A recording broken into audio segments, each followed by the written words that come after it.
all they got marketing. Yeah, big marketing moves. And then also who you know. Yeah.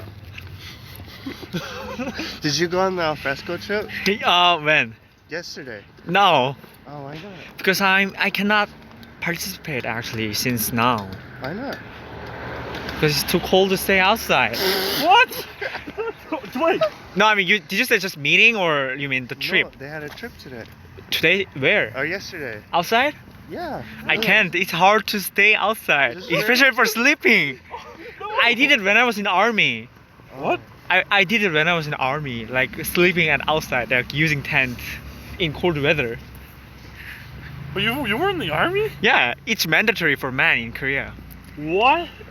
In my Korea, God. it is.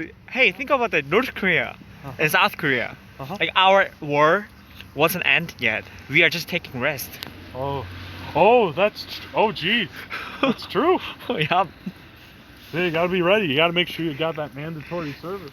Unfortunately. Does Canada have mandatory service? No, I don't think so. I'm not sure, but unfortunately, if you're a man in Korea, Uh-huh. you must go army, unless you meet good father. What? Wait, what does that mean? Do you understand what I mean? Oh, Like if you have like authority, like social authority or strong oh, power. some money. Some Yeah, money and maybe. power. Yes, maybe. Yep. Wow, interesting. That's fascinating. Yep.